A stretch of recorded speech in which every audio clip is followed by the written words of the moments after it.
Hello students, आज अभी हम लोग potential due to a point charge का जो एक्सप्रेशन लास्ट क्लास में लिया था उसका यूज़ करके सिस्टम ऑफ चार्जेस की वजह से पोटेंशियल क्या आएगा वो देखेंगे। दूसरी चीज़, potential due to spherical shell, charge spherical shell, वो देखेंगे। और potential energy of a two charge system and three charge system, ये टॉपिक्स आज अभी हम लोग कवर करने वाले हैं। ठीक है, तो potential due to a system of charges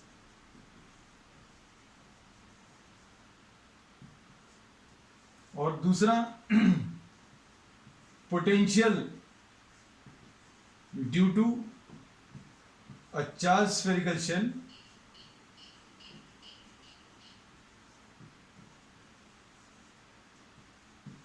और तीसरी चीज अभी हम लोग पोटेंशियल एनर्जी। इन चीजों के बारे में आज की क्लास के बाद में पढ़ने वाले हैं। तो potential due to a system of charges, अगर एक पॉइंट चार्ज की वजह से आपको पोटेंशियल मालूम है तो potential due to a system of charges can be calculated. जैसे सपोज फॉर एग्जांपल, आपको ये कोई charge Q1, Q2, Q3, Q4 heading डाल लेना, potential due to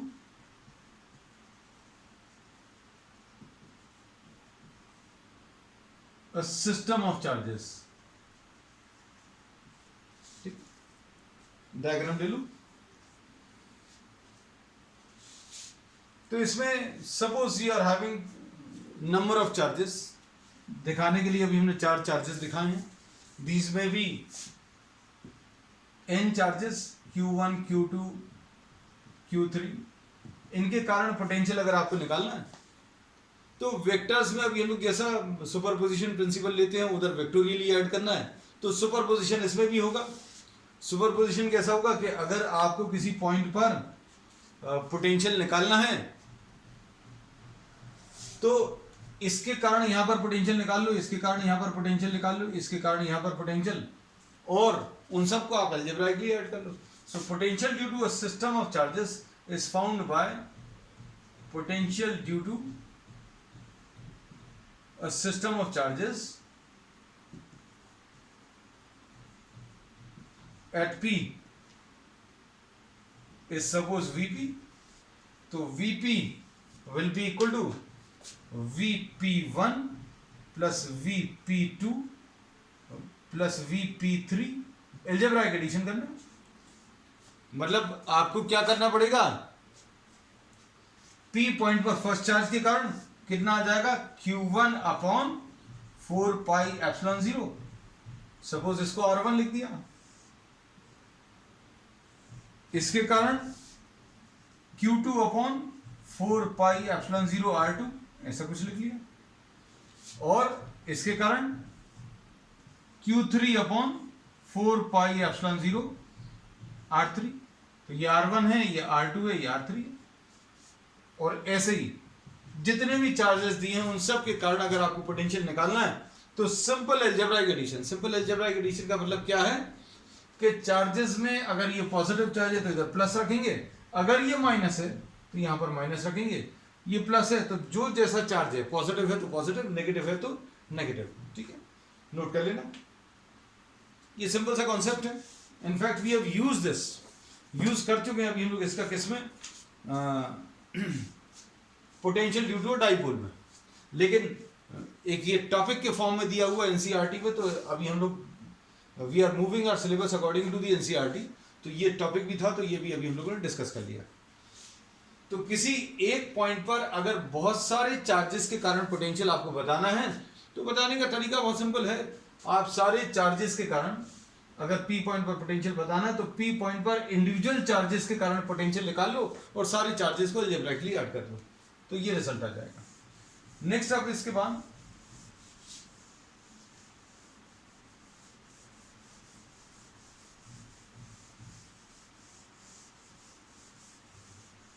next topic है potential due to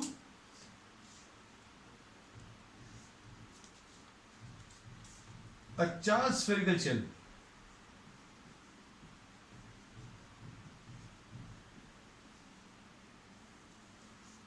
potential due to charge spherical shell, इसका सिर्फ आपको डेरिवेशन इसका जो रिजल्ट है वो भर आपको सिलेबस में है। इससे रिलेटेड अभी हम लोग इलेक्ट्रिक फील्ड के कैलकुलेशंस कर चुके हैं। So we'll be writing down just the result. अगर आपको याद हो, हम लोगों ने ऐसा कुछ डिराइव किया था। क्या डिराइव किया था कि बाहर में अगर आपको इलेक्ट्रिक फील्ड निकालनी है इस स्फेरिकल शेल के कारण, तो इसके ऊपर जितना भी चार्ज है आप उसको कहां पर, सेंटर पर मान सकते हैं। Suppose the charge on this spherical shell is Q और electric field at the point P which is lying at a distance r will be found by assuming the entire charge of the sphere or the spherical shell to be lying at the center। पूरे charge को आप centre पर मान लो और calculations कर लो, electric field मिल जाएगा। ये अभी हम लोग कर चुके हैं भाई। अब जब हम टॉपिक कर रहे हैं potential due to a charge sphere और हम बता रहे हैं रिजल्ट किसका, इलेक्ट्रिक फील्ड का इसलिए क्योंकि ये अभी हम लोग डिराइव कर चुके हैं। तो कहने का मतलब ये है, अगर ये पॉइंट P बाहर लाई कर रहा है, तो आप कैलकुलेशंस कैसे करेंगे, O पॉइंट पर पूरा चार्ज मान लीजिए, ये P पॉइंट बना लीजिए, R डिस्टेंस बना लीजिए, रिजल्ट ही आ जाएगा पॉइंट चार्ज के जैसा। पोटेंशियल में भी बिल्कुल ऐसे ही है। तो potential at the point P lying outside the shell is calculated by assuming the entire charge of the shell to be lying at the center। Centre पर मान लो, तो potential at the point P will be equal to Q upon 4 pi epsilon 0 small r।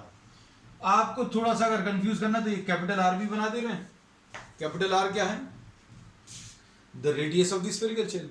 तो हमें radius से भी मतलब नहीं, किसी चीज से मतलब नहीं। अगर पॉइंट अगर बाहर है तो आप स्फेरिकल शेल को पूरे को अलग कर दो, इसके पूरे चार्ज को आप सेंटर पे मान लो, सेंटर पर मान लिया, सेंटर का इधर से डिस्टेंस r है और पॉइंट चार्ज जैसा अज्यूम करके कैलकुलेशंस कर दो। इतना ही आपको सिलेबस में है, इतना ही आपको एनसीईआरटी में दिया हुआ। अब आगे देखिए, इसके आगे का पार्ट जो है वो बहुत इंपॉर्टेंट है। पोटेंशियल, अब अंदर अगर आप देखें तो अंदर में इलेक्ट्रिक फील्ड की वैल्यू तो 0 होती है, लेकिन पोटेंशियल की बात अगर करें, अच्छे से सुनना और समझने की कोशिश करना। किसी पॉइंट पर पोटेंशियल अगर आपको बताना है, जैसे सपोज ये पॉइंट P है, इस पॉइंट पर पोटेंशियल आपको बताना है, तो पोटेंशियल की बेसिक डेफिनेशन ये है कि आप इन्फिनिटी से 1 कूलम चार्ज को P पॉइंट तक लाएं। इन्फिनिटी से P पॉइंट तक 1 कूलम चार्ज को लाने में जितना वर्क करना पड़ेगा उसको अभी हम लोग potential of the point P बोलेंगे। तो potential at the point P will be work done in moving a charge 1 coulomb charge from infinity to the point P। अगर आपने Q कूलम लाया होता तो आप Q से डिवाइड कर लेते, या Q नॉट लाए होते तो Q नॉट से डिवाइड कर देते। अब ये डिवीजन का चक्कर नहीं रहे, इसलिए अभी हमने क्या किया, Q नॉट को 1 कूलम ले लिया। तो P पॉइंट पर अगर आपको पोटेंशियल बताना है, बहुत सिंपल तरीका है, 1 कूलम चार्ज को आप बहुत दूर से इंफिनिटी से P तक लेकर आए, जितना वर्क आएगा वो पोटेंशियल आ जाएगा। अब P पॉइंट तक लाने में आपको कुछ वर्क करना पड़ेगा। 1 कूलम चार्ज को यहां तक लाने में वर्क क्यों करना पड़ेगा, क्योंकि ये जो पॉजिटिव चार्ज ऑलरेडी रखा हुआ है वो 1 कूलम को पास में नहीं आने देगा। तो 1 कूलम को पास में लाने में आपको वर्क करना पड़ेगा। सपोज ये पॉइंट P डैश है, इमेजिन करना आप अच्छे से, इधर 1 कूलम तक लाने में, P पॉइंट तक 1 कूलम चार्ज को लाने में आपने जितना वर्क किया उससे ज्यादा वर्क आपको पी डैश तक लाने में करना पड़ेगा। क्यों? क्योंकि जैसे जैसे आप 1 कूलम को पास में लाओगे तो यहां तक तो कुछ वर्क आएगा, पी डैश तक लाओगे तो थोड़ा सा ज्यादा वर्क आएगा, और ये पॉइंट अगर यहां पर है तो और ज्यादा वर्क आएगा। तो जैसे जैसे वर्क बढ़ेगा वैसे वैसे पोटेंशियल भी बढ़ेगा। मतलब अगर ये पॉइंट आप पास में लेकर आते जाओगे, ध्यान से सुनना, जैसे जैसे ये पॉइंट आप पास में लाते जाओगे तो क्या होगा, work done in bringing 1 coulomb charge from infinity up to P, कुछ आएगा, पी डैश तक लाने में थोड़ा ज्यादा वर्क आएगा, इधर तक लाने में थोड़ा और ज्यादा वर्क आएगा, तो पोटेंशियल यहां तक बढ़ता जाएगा। अब यहां तक लाने में जितना भी वर्क आया, उसके बाद अगर आप अंदर ले जाएंगे तो और वर्क नहीं करना पड़ेगा। क्यों? क्योंकि charge given to any conductor is present on the surface. तो 1 कूलम को पास में जब आप ला रहे थे तो ये 1 कूलम को रिपेल कर रहा था, यहां तक लाए तो रिपेल किया, यहां तक लाए तो रिपेल किया, यहां तक लाए तो रिपेल किया, यहां तक लाए तो रिपेल किया, लेकिन अंदर ले जाओगे तो अब रिपल्शन काम नहीं करेगा। मतलब अभी हम लोग क्या बोलेंगे, जितना वर्क सरफेस तक लाने में लगेगा, इंफिनिटी से सरफेस तक, सपोज इसको ए पॉइंट बोला, इंफिनिटी से ए पॉइंट तक लाने में जितना वर्क करना पड़ेगा उतना ही ए डैश तक वर्क करना पड़ेगा। क्यों? क्योंकि कोई एडिशनल वर्क नहीं आएगा। ए तक जितना वर्क करना पड़ेगा इंफिनिटी से ए तक लाने में, उतना ही वर्क इंफिनिटी से ए डैश तक लाने में भी करना पड़ेगा। क्यों? क्योंकि एक बार सरफेस पर आ गया, सरफेस के अंदर जाने में कोई एक्स्ट्रा वर्क नहीं आएगा। इसलिए अभी हम लोग कहते हैं ये बहुत इंपॉर्टेंट है। ये बातें आपको समझ में आ गई हो तो ठीक है, नहीं तो एक सिंपल सा फैक्ट याद रख लेना, क्या कि पोटेंशियल एट एनी पॉइंट, बहुत इंपॉर्टेंट है बेटा ये, at any point inside the shell is same as the potential on the surface.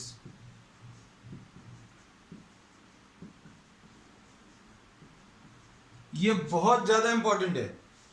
Potential at any point inside the shell is same as the potential on the surface. और potential on the surface आप निकाल सकते हैं। इसमें are की जगह, ये जो आर डिस्टेंस लिया था, उस आर की जगह कैपिटल आर ले लो, तो potential at the point A will be equal to Q upon 4 pi epsilon 0। अब देखो ध्यान से, अब इसमें ये सारी चीजें जो हैं, अब हम आपको एक डायग्राम में सम अप कर दे रहे हैं। Suppose if you are having a spherical shell, ये अगर कोई स्फेरिकल शेल है, ये जितना भी अभी हमने डिस्कशन लिया है उस सब का कंक्लूजन जो है वो अब देख लेना। ये P पॉइंट है, ये R डिस्टेंस है, ये A पॉइंट सरफेस पर है, B पॉइंट अंदर है, C पॉइंट और अंदर है, और ये O पॉइंट है, और इसका रेडियस जो है कैपिटल R है, और इसके ऊपर जो चार्ज है वो कैपिटल Q है।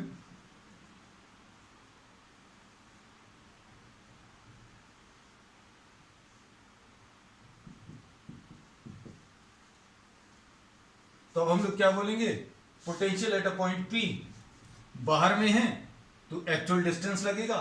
एक्चुअल डिस्टेंस कितना है, एक्चुअल डिस्टेंस स्मॉल r है। ए पॉइंट सरफेस पर जितना पोटेंशियल होगा कितना होगा, Q अपॉन 4 पाई एप्सिलॉन 0। अब इसमें डिस्टेंस कितना आ जाएगा, डिस्टेंस इज कैपिटल R, और जितना सरफेस पर है उतना ही पोटेंशियल अंदर के किसी भी पॉइंट पर होगा। तो potential at point A will be equal to potential at point B will be equal to potential at C will be equal to potential at O, and all of these values will be Q upon 4 pi epsilon 0 capital R। तो ये उन्होंने एक simple सी एक line NCERT में लिख कर दे दी है, क्या कि आपको अगर बाहर वाले पॉइंट पर पोटेंशियल निकालना है, निकालने के लिए आप पूरे चार्ज को सेंटर पर मान लो, कैलकुलेट कर लो, और अंदर के पॉइंट पर potential will be same as the potential on the surface. तो पोटेंशियल ऑन द सरफेस अभी हमने निकाल लिया, और अंदर के किसी भी पॉइंट पर पोटेंशियल जो है कितना आ जाएगा, Q/4πε0r। ठीक, ये नोट कर लेना। फिर अभी हम लोग नेक्स्ट टॉपिक ले लेंगे।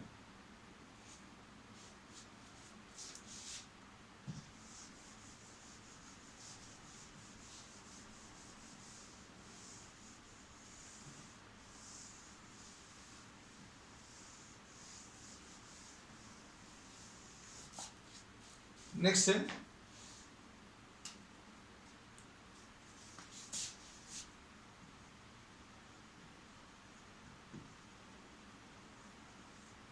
Potential energy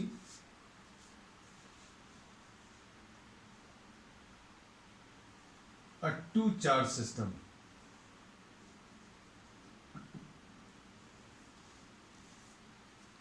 next topic, potential energy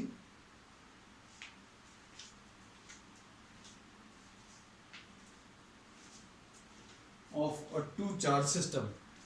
potential energy of a two charge system अगर आपको निकालना, तो ये एक सिंपल से डेफिनेशन है। जहां कहीं पर भी आपको ये कंजर्वेटिव फोर्सेस होंगे, कंजर्वेटिव फोर्सेस के अगेंस्ट आप जो भी वर्क करते हैं वो सिस्टम के अंदर स्टोर हो जाता है इन द फॉर्म ऑफ एनर्जी। जैसे एग्जांपल के लिए स्प्रिंग का जो फोर्स है वो एक कंजर्वेटिव फोर्स है। अगर आप स्प्रिंग को इलांगेट करें तो जो वर्क अभी आप करोगे, इसके अंदर जो फोर्सेस जनरेट होंगे वो कंजर्वेटिव फोर्सेस हैं, और आप जो भी वर्क करोगे वो इसके अंदर स्टोर हो जाएगी इन द फॉर्म ऑफ एनर्जी। कैसे पता चलेगा? आपने इसको स्ट्रेच किया तो जो भी वर्क आपने किया स्प्रिंग फोर्स के अगेंस्ट वो इसके अंदर स्टोर हो गया। स्टोर हो गया, कैसे पता चलेगा? आप इसको छोड़ दो, छोड़ोगे तो ये सिस्टम अपने आप अंदर की तरफ आ जाएगा। तो ये कंजर्वेटिव फोर्सेस की प्रॉपर्टी है। अब इसको अगर आप देखें, इसको अगर आप यहां से ग्राउंड से उठाकर ऊपर लेकर आए तो work will be done against gravitational force, और ये ग्रेविटेशनल फोर्स भी एक कंजर्वेटिव फोर्स है, और जो भी वर्क अभी आप इसमें करोगे वो इसके अंदर स्टोर हो जाएगा in the form of energy, and this will be termed as the gravitational potential energy. कैसे पता चलेगा ये स्टोर हो गई? आप छोड़ दो इसको। अगर आप इसको छोड़ोगे तो क्या होगा? द सिस्टम बाय इटसेल्फ, जो स्टोर्ड एनर्जी है उसके कारण ये नीचे की तरफ आ जाएगा। अब फ्रिक्शनल फोर्स जो है वो कंजर्वेटिव फोर्स नहीं है, और इसलिए उसके अंदर एनर्जी स्टोर नहीं होती। इसका मतलब क्या है? अगर आप इसको ऐसा चलाएं तो work will be done against a force, and this force is the what? The force of friction. और ये जो वर्क अभी आप करते हो ये फोर्स ऑफ फ्रिक्शन के अगेंस्ट, जो कि एक कंजर्वेटिव फोर्स नहीं है, ये जो वर्क अभी आप करोगे वो इस सिस्टम के अंदर स्टोर नहीं होगा, क्योंकि ये फोर्स कंजर्वेटिव फोर्स नहीं है। अगर ये स्टोर हो रहा होता तो क्या होता? आप इसको ऐसा मूव किए, यहां पर अगर छोड़ते तो ये वापस अपनी जगह पर आ जाता। तो इसमें अभी हम लोगों ने ये बहुत सारे एग्जांपल्स बता दिए। तो ये कूलम्स फोर्स भी जो है कंजर्वेटिव फोर्स है। Suppose these are two forces, sorry these are two charges which are placed at a distance R. ये आर डिस्टेंस पर रखे हुए। अब इनमें आप सोच कर देखना, just for the ease of calculations we are taking these as positive. Both can be negative, one of these can be positive, other can be negative, but to ease out the calculations we generally prefer what the positive charges। अब आप इन दोनों charges को आप देखो, इन दोनों charges को आप initially infinity apart पर मान लो। आपने ये मान लिया इन्फिनिटी तो बहुत दूर होता है इनफाइनाइट डिस्टेंस पर, लेकिन हमने समझाने के लिए Q1 और Q2 इन्फिनिटी अपार्ट मान लिए। अब इनको पास में लेकर आओ। पास में लेकर आओगे तो क्या करना पड़ेगा बेटा? ये तो समझ में आ गई होगी तुम लोगों को बात, क्या कि इनको पास में अगर लेकर आएंगे तो ये दोनों चार्जेस एक दूसरे को रिपेल कर रहे हैं, इस रिपल्शन के अगेंस्ट वर्क करना पड़ेगा। आप पास में ले आए और पास में ले आए, तो जैसे जैसे पास में ला रहे हैं उनके बीच में रिपल्शन पड़ रहा है, और ये जो वर्क अभी आप करोगे against the repulsion, that will get stored in the system in the form of energy which will be termed as potential energy, electrostatic potential energy.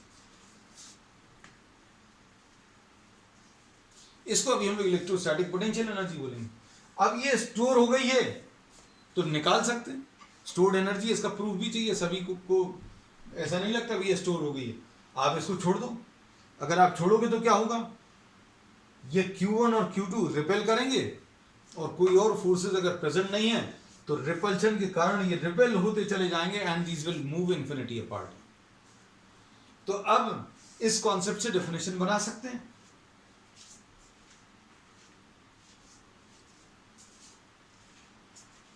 क्या डेफिनेशन बना सकते हैं कि work done in assembling the two charges from infinity apart, infinity apart से इन दोनों को assemble करने में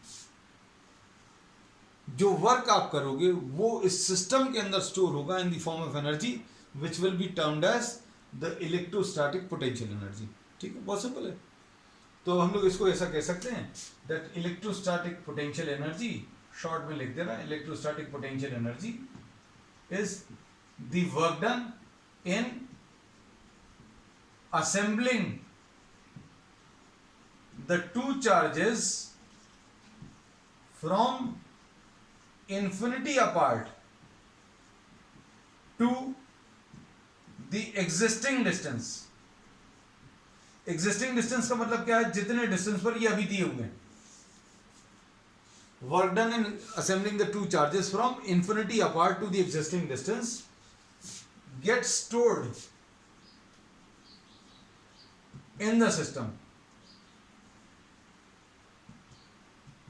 in the form of energy। हमारा तो लिखने में मतलब कि सब कुछ लिखवा दिया आपने, है ना, ये हालांकि बोलने भर की जरूरत थी। get stored in the system in the form of energy which is termed as potential energy। ठीक है, तो अब पोटेंशियल एनर्जी अभी हम लोग कैलकुलेट करेंगे। अच्छे से सुनना आप कैसे होगा।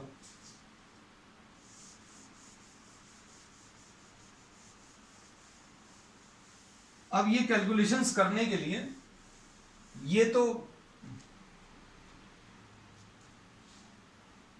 एग्जिस्टिंग डिस्टेंस दिया है,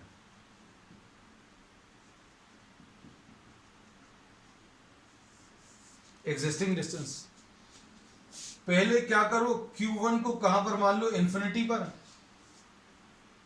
हमारा इधर जो है इन्फिनिटी ज्यादा पास में, बोर्ड छोटा ही सा है बेटा, लेकिन इमेजिन कर लेना बेटा, सिर्फ हमने तुम लोगों के इमेजिनेशन के लिए लिख दिया ये Q2 कहां पर है, इन्फिनिटी पर, और ये Q1 भी कहां पर है, इन्फिनिटी पर। अब इस सीन में ये इसको अब आप भूल जाइए। आपने क्या किया, इस Q1 चार्ज को A तक ले आए, तो इसको लाने में तो कोई इलेक्ट्रिकल वर्क नहीं करना पड़ेगा। इलेक्ट्रिकल वर्क का मतलब समझते हैं कि भाई इधर अगर ऑलरेडी कोई चार्ज रखा होता तो वो चार्ज इस चार्ज को रिपेल करता, लेकिन ये Q1 चार्ज को जब लेकर आए A तक तो कोई इलेक्ट्रिकल वर्क नहीं करना पड़ा। तो अब हम लोग क्या बोलेंगे कि मूव, कुछ कुछ चीजें अभी हम लिखवा भी देंगे ताकि तुम लोग क्लियर रहे हम लोग कर क्या रहे हैं। Q1 एंड Q2, ये first point, Q1 and Q2 infinity apart, पहला स्टेप। फिर दूसरा स्टेप क्या है, move Q1 from infinity to A। आपने Q1 को इन्फिनिटी से A तक मूव कराया, वर्क डन कितना आ जाएगा, 0। Electrical work done, electrical work done कितना, 0। क्यों, क्योंकि कोई चार्ज सीन में नहीं है, यहां पर पिक्चर में नहीं। अब क्या करें, अब सुनना ध्यान से। अब देखो जब Q2 को लाएंगे तब थोड़ी सी दिक्कत जाएगी। क्या दिक्कत जाएगी, ये Q2 जब इन्फिनिटी से आएगा तो ये इस पिक्चर में Q1 ऑलरेडी आ चुका है, तो अब क्या होगा, जैसे जैसे Q2 को लाएंगे तो वर्क करना पड़ेगा। तो अब हम लोग कैसा करते हैं, अच्छे सुनना। Now what we do, we calculate the potential at B due to Q1, potential at B due to Q1 निकाल सकते हैं। कितना आ जाएगा?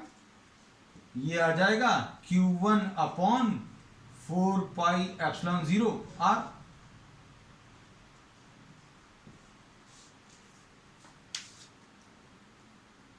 पोटेंशियल एट पॉइंट बी निकाल लिया। अब हम लोग अब आगे लिख रहे हैं, now move Q2 from infinity to B. अब आपने क्या किया? Q2 को चलाना शुरू किया, Q1 को तो पहुंचा दिया है, इसको रब कर दे रहे हैं, इधर लिखते रहे, move Q2 from infinity to B. Work done कैसे मिलेगा? Work done will be equal to VB into Q2।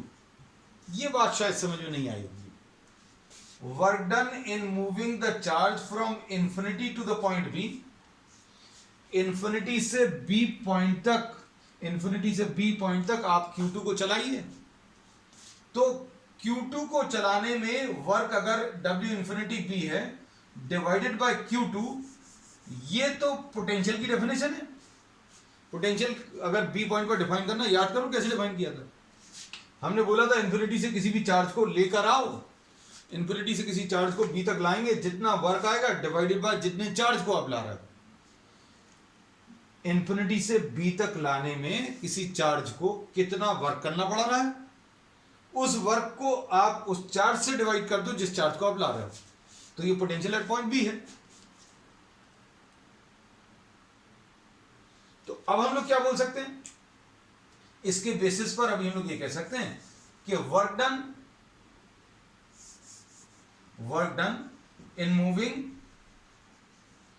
Q2 from infinity to the point B will be equal to, ये याद रखना कि किस पॉइंट तक चला रहे हैं उस पॉइंट का पोटेंशियल लेना है। ये जैसा अभी हम बोल रहे हैं वैसा सुनना और याद भी रखना।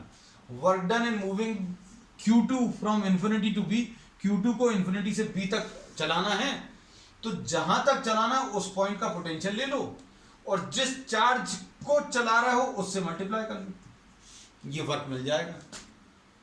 अब V भी अपन को मालूम है, V भी कितना है बेटा, देखो जरा, ये Q1 अपॉन 4πε0 कितना है R, और ये Q2 है, तो ये वर्क आ गया। तो पोटेंशियल एनर्जी कैसे मिलेगी? पोटेंशियल एनर्जी निकालने के लिए दोनों को इंफिनिटी से चलाया था, तो potential energy will be equal to work done in moving Q1 plus work done in moving Q2। अब Q1 को लाने में तो जीरो वर्क था, Q2 को लाने में कितना वर्क किया? Q1 Q2 अपॉन 4πε0 R, ऐसा कुछ आ जाएगा। तो ये potential energy of a two charge system का फॉर्मूला आ गया, नोट कर लो जल्दी से।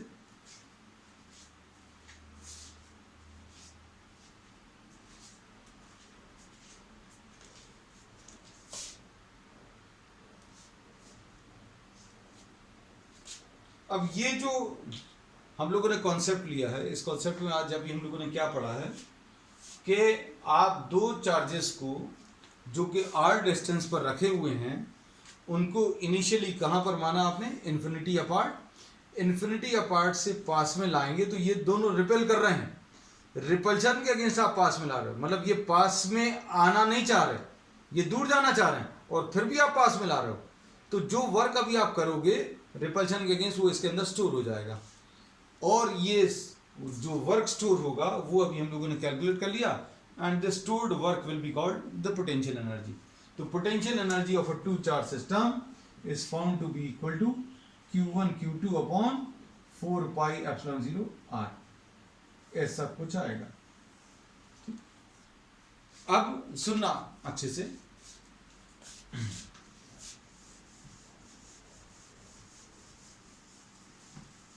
ये बातें अगर समझ में आ गई हैं अच्छी बात है, नहीं तो आपको अगर ध्यान हो, हम लोगों ने पोटेंशियल का जो कॉन्सेप्ट डिफाइन किया था उसमें यही सब कुछ किया था। क्या सब कुछ किया था? सपोज ये Q1 चार्ज यहां पर है, Q2 इन्फिनिटी पर है, तो भी दोनों इन्फिनिटी अपार्ट हो जाएंगे। Q2 को जब आप लेकर आ रहे हो, यहां तक लाना है, ये याद रखना है, ये A है, ये B है। Q2 को जब आप लेकर आ रहे हो इन्फिनिटी से, तो बीच में कहीं पर जब इन्फिनिटी से B तक ला रहे हैं, तो बीच में रास्ते में एक पॉइंट ले लिया P। Q2 का डिस्टेंस Q1 से X है। X हम लोग हर उस चीज को मार्क करते हैं जो चेंज होती है। तो अब जब Q2 को आप इन्फिनिटी से B तक ला रहे हो, तो क्या होगा? डिस्टेंस चेंज होगा, और उस डिस्टेंस को अब X मार्क कर दिया। ये Q1 चार्ज जो है Q2 चार्ज को रिपेल करेगा।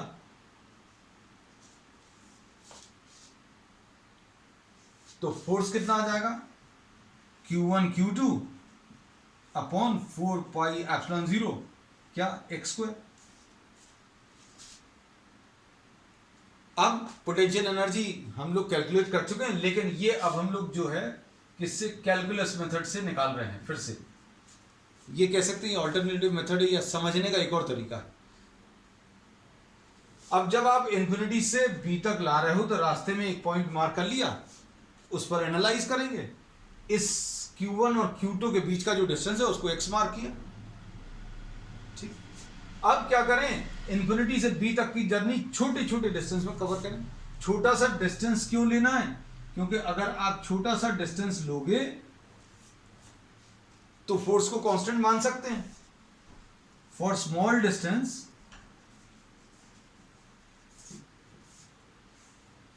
Force can be assume to be what? Constant. Force को भी आप कांस्टेंट मान सकते हैं। फोर्स कांस्टेंट हो गया। वर्क कैसे मिलेगा? Work will be equal to F into minus dx। ये सब कुछ किया हुआ है अभी हम लोगों ने पोटेंशियल डेफिनेशन में, यही सब कुछ किया। F इंटू माइनस dx क्यों? क्योंकि जिस डायरेक्शन में फोर्स लग रहा है उसके अपोजिट डायरेक्शन में डिस्प्लेसमेंट है। अब टोटल वर्क अगर निकालना है तो कैसे निकालोगे? Work done in moving the charge from infinity to B, यही पोटेंशियल एनर्जी रहेगा। तो potential energy U will be equal to W, and this will be equal to what? Integration of dW। dW का integration यानी कितना आएगा बेटा? F की value रख लो, माइनस F इंटू dx, यानी F की वैल्यू कितनी? Q1 Q2 upon 4 pi epsilon 0 क्या x स्क्वायर आएगा, dx आएगा। अब इसमें minus Q1 Q2 upon 4 pi epsilon 0 तो बाहर आ गया, x स्क्वायर नीचे है, x स्क्वायर को ऊपर ट्रांसफर करो तो कितना आ जाएगा? x to the power minus 2 dx। और x की सबसे ज्यादा वैल्यू कितनी है बेटा? जब ये बहुत दूर में है तो x की सबसे ज्यादा वैल्यू है इन्फिनिटी, और इसको पास लाते जा रहे हैं धीरे धीरे धीरे धीरे करके B तक, तो ये वाला डिस्टेंस जो सबसे पास में है वो R है। तो ये इंटीग्रेशन अभी हमें करना है कहां से कहां तक? x की वैल्यू इन्फिनिटी से लेकर x की वैल्यू R तक। अब इसको इंटीग्रेट कर लूं। इंटीग्रेट करने में आपको रिजल्ट परफेक्टली वैसा ही मिलेगा, लेकिन अभी हम लोगों ने यही बोला कि ये पोटेंशियल एनर्जी को समझने का दूसरा एक तरीका है mathematical. Minus Q1 Q2 upon 4 pi epsilon 0 आएगा, और ये x to the power minus 2 plus 1 upon minus 2 plus 1 आएगा, और कहां से कहां तक? इन्फिनिटी से लेकर R तक। ये माइनस 1 जो है बाहर आकर प्लस हो जाएगा, Q1 Q2 upon 4 pi epsilon 0 आएगा, और यहां पर क्या मिलेगा? x to the power minus 1, जिसको अपन 1 अपॉन x लिख सकते हैं इन्फिनिटी से R। x to the power minus 1 आया, उसको 1 अपॉन x लिख लेंगे, और पहले फिर ये x की अपर वैल्यू रखते हैं, फिर लोअर वैल्यू, दोनों को सब्ट्रैक्ट करते हैं, तो ये कितना आ जाएगा Q1 Q2 upon 4 pi epsilon 0 आएगा बेटा, और 1 upon R minus 1 upon infinity, और 1 अपॉन इन्फिनिटी की वैल्यू 0 है, क्योंकि 1 के नीचे बहुत बड़ा नंबर मतलब 0 आएगा। तो आंसर कितना आ जाएगा, Q1 into Q2 upon 4 pi epsilon 0 r. This is what you get finally. ठीक है? That's all for today's class. We'll continue with this chapter on the next one.